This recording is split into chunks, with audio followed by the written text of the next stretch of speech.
name is Renee Fry. I'm the County Administrator, and I'll be calling this evening's board meeting to order. Please rise if you're able and join us for the Pledge of Allegiance.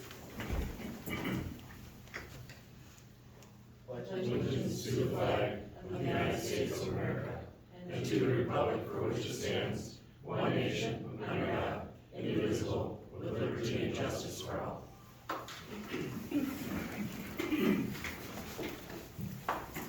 And the first agenda item is to officially elect our board chair for 2026. Following that, we will select the board vice chair. If the board wishes to cast a combined ballot, that would be something that would be worthy of consideration. Administrator Fry, I will move that we nominate John Glenn as the 2026 board chair and Josh Prokopek as the 2026 board vice chair. Second that. Are there any other nominations for those two offices? Hearing none, call for a vote. All those in favor signify by saying aye. Aye. Those opposed signify by saying nay. Unanimous. Motion carries. At this time, I'll pass the gavel on to Chair Glenn. Chair.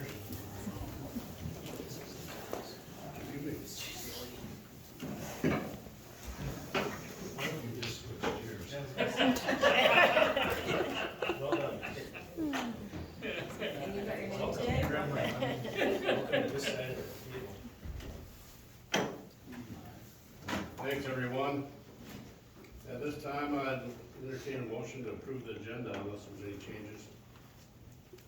So moved. Second. Great. The motion is second. Any discussion? Seeing none, all those in favor signify by saying aye. Aye. Opposed, same sign. Motion carries. If you wish to share your thoughts, public comment. If you wish to share your thoughts, please provide your name and address after being acknowledged by the board chair. Each speaker has 2 minutes to express their remarks. Steele County promotes respect both in the work environment and boardroom. Speakers should maintain dignity and show respect towards others. Comments will be directed to the entire board, not an individual commissioner, officers, or staff. The board chair may limit the comments if they are argumentative, disrespectful, or redundant. Please avoid name calling or abusive language, as this may result in being asked to return to your seat or leave the boardroom. No action will be taken on items presented during public comment period unless they are on the agenda. The board may refer any inquiries to the county administrator for follow-up. At this time, is there any public comment?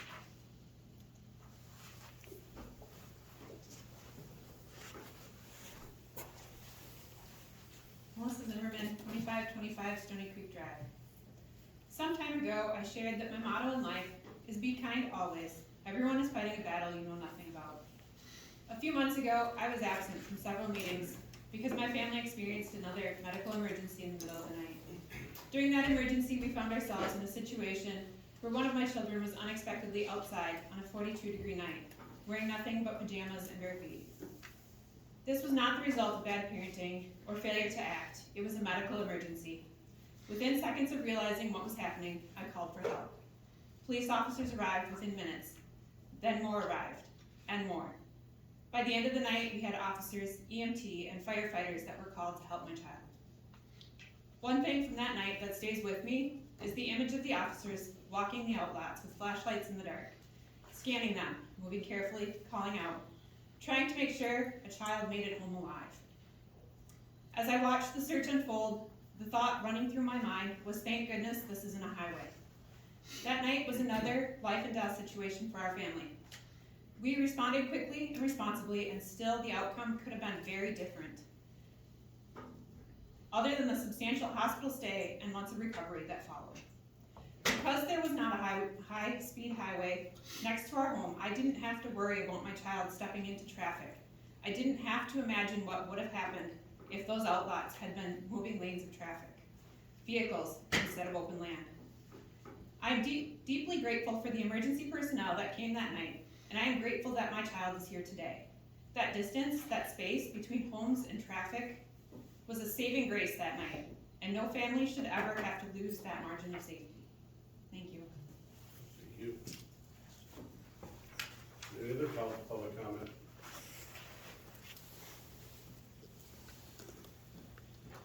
Is there any other public comment? See none, we'll move to correspondence. We have correspondence from the Minnesota Department of Administration letter. Remove the Dan Piper House from the National Register of Historic Places. Next is the consent agenda. Board's wishes. Motion to approve the consent agenda as printed. I'll second. Motion is second, any discussion? Seeing none, all those in favor signify by saying aye. Aye.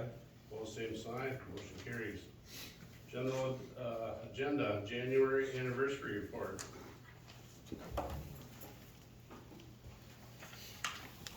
Welcome, Gina. Thank you. Good evening, Happy New Year. I'm here to present the January 2026 anniversary report. I'm gonna start off with Linda Scala. She's a corporal at the detention center with 11 years of service. Kaya Martin, probation officer with 7 years of service. Gina Felstead, correction officer, 2 years of service. Jake Holm, deputy sheriff, 2 years of service. Actually, I read that wrong, he's a sergeant. Madison Melcher, financial analyst, 5 years of service. Andy Seifert, sergeant with the sheriff's office, 11 years of service. Matt Borash, investigator with the sheriff's office, 5 years of service. Emma Schelling, HR generalist, 2 years of service. Brian Reinhardt, correction officer, 9 years of service. Josh Johnson, our landfill supervisor, 8 years of total service. Susan Bendorf, accounts payable specialist with 4 years of service. Gabe Casper, mechanic at the highway department, 8 years of service. Greg Bourne, highway maintenance tech, 8 years of service. Tanner Wesley, also a highway maintenance tech with 2 years of service. And last on our list tonight is Stacy Brinkman, public health nurse with 4 years of service. Thank you, Gina. I'd like Thank to you. thank these people for their years of service, and appreciate their work they do. Next is award the bid for official publication of the Steele County. Jennifer, thank you. Good evening. All right, we received 2 bids for the designation of the official newspaper for 26. We received one from Steele County Times in the amount of $1.05 per column inch, and People's Press for 40 cents per column inch. Staff is recommending we go with People's Press at the lower. Board's wishes. Mr. Chair, go ahead. Go ahead. Jim. First, I'll move we accept the Owatonna People's Press bid at 40 cents per column inch as our official publication. Second. Is that good? Is there any discussion? Quick question, Mr. Chair. Sure. So I'm trying to understand the bids here. Someone pointed this out, but explain the 1.44 to the 3.6. So it says bidder intends to use 1.44 inches. So, in the invitation to bid, only bids which conform or exceed the following minimum specifications will be considered: 8-point type, 1 point of space between lines, 8 lines per vertical inch, and lowercase alphabet 102 points. I don't know how that fits in, I'm sorry. All bids must specify in picas the length of line which the column bidder intends to use. I'm still not following, so I'm trying to get a little clarification. If you do the math, what's it gonna work out to? Mr. Chair, members of the board, since we're literally posting as in a column inch, I think the 40 cents is what's relevant because we use a standard approach to publishing our legal notices. So I would rely on the 40 cents per column inch rather than the line length. Okay. That's what I was trying to justify. Good question. Any other discussion? Seeing none, all those in favor signify by saying aye. Aye. All same sign, motion carries. Thank you, Jennifer. Information items, there's a list of 2025 property abatements approved by the county assessor and the auditor. Next is commissioner reports.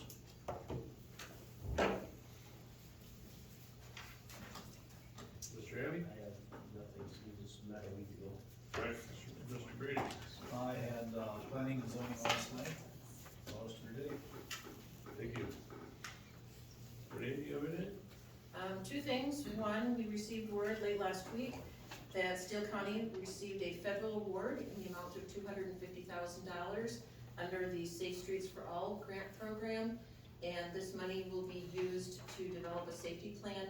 As you may recall, we undertook a safety study that was completed last summer by WITSEF. And we used that as the basis for the grant application that we submitted in June. And this was the second time that we've submitted for this grant, and this time we were successful. And we did receive the award letter last week. There'll be some additional information and then a rollout of an actual project that will be coming probably in the next month or two. So as I get more information, I'll let you know. But I do know that Senator Smith sent out a notice congratulating us on the award of this federal grant. The other thing that I should make the board aware of, as you recall, we are moving forward with an electronic agenda tool. The agenda that is before you this evening was assembled the old manual way, where we take files and move them and renumber them, and I think Rebecca had to renumber them probably 8 times because of different pieces coming in. And we ran the same agenda parallel using the new electronic tool. And if we needed to jump something up 3 spots, we just dragged it up and everything renumbered, repaginated. We're very pleased. So we're hoping to go live January 27th with the new agenda tool. For those of you that wish it in paper, we can still generate a PDF. All of the page numbers are automatically printed by the tool. We still haven't figured out if or how we can get maybe the page numbers within the body of the print document. However, for those of you that are accessing it electronically, you're going to see 2 screens. The left screen is all of the agenda items with live links. The item on the right is what's live for your viewing. You can literally just jump from agenda item to agenda item. It has mobile phone capabilities as well as laptop capabilities. We'll be able to email them out to the board and include any confidential information or non-public information, so that will require you to log in. Otherwise, you can go through the public portal, and there will be a far more robust calendar that will be built into the Civic Plus tool. So people will go to the agenda and minutes section on our webpage, click on a tab, it will take them to Civic Plus, which is a cloud-based separate, and then there'll be a comprehensive calendar, and it will show them when the agenda goes live. If there is media, video, and that sort of thing, they'll be able to access it from that page as well. So all board meetings will now be available, again, formal as well as work session will be available on that calendar, and all of the minutes will be archived and kept within that format as well. So the historical minutes that are currently on our webpage will be migrated over. I don't know what the status of that is, so we'll keep them on our webpage until we know that it's been migrated to Civic Plus. But you will notice a few subtle differences, so we will no longer include a calendar of future meetings in your agenda because it will be available in that web tool. And again, everything will be linked and available electronically. And the one piece that we haven't been able to verify is it's my understanding that the minutes that are generated by Civic Plus should include the full agenda packet as well as the minutes, but we haven't been able to verify that. So Rebecca is trying to test out the minute tool tonight. We'll see how that goes. But we are in test mode for a number of different things, but she was able to generate the land use and records policy committee packet in about, 5-10 minutes? And it wasn't this multi-step process and having to paginate and reformat. So we're pretty excited that this may live up to the potential we see in it, but we just want the board to know that things might look a little different come January 27th. Couple of questions. So how quick or how soon can we get a look at it or get acquainted so that we're not one We day have out and a status call on the 20th is Dave, are you available on the 20th? I think that's, So that's the date where we'll be able to create that link within our webpage. So after the 20th, you should be able to see it. There are, however, a number of communities that currently use Civic Plus. My old city, North Branch, uses it. So if you wanted to go to the North Branch website, you'll be able to see what it looks like. I believe Wasika and Dodge both use Civic Plus as well. I would love to get rid of the paper, but I'm not there yet until I get a chance to see it, so that would be helpful. I wanna graduate up to what Procopec's doing there with the computer, but, well, I don't like it now, I can tell you that, cause I can't bounce around. On the grant, is that a matching grant, or is there any hook for the county? It is not a matching grant, however, we weren't awarded the full amount of our ask, so we may have to scale back some of the intended actions to keep it down to the 250. I didn't print off the full application, but I think we were asking for a little over 300,000 and we were awarded 250. Good, thank you. Thanks, Renee. Greg? December 17th, I had a smart bus meeting. On the 19th, we had our initial meeting for narrowing down the finance director candidates. On the 30th, I had South Country Health Alliance Finance, and I'm happy to report that they should have a pretty good year again. On the 6th, this morning, I had criminal justice, and I just want to give it something that's in our consent agenda, but I want to give a call out to the American Legion for their gift cards that they are putting forward for our veterans. So I want to thank them for that. Thank you. Josh?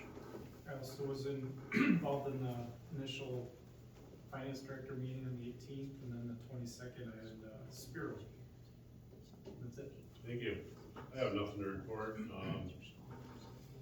Future, I can read through the calendar. Should I read through that, some of the future meetings or not? It's entirely your call. Like I said, we will no longer be incorporating them into your agenda because they will be available on the webpage. Until then, January 8th, we have Land Use and Records Committee. January 13th, Public Works Committee. January 19th, Steele County offices are closed. January 20th, Public Safety and Health Committee meeting. January 27th, initial internal essential services. And the next county board meeting is January 27th at 5 o'clock with a work session at 4. I guess now I entertain a motion to go into closed session. So, Second. So moved and second to move into closed session. All those in favor signify by saying aye. Aye. Opposed, same sign.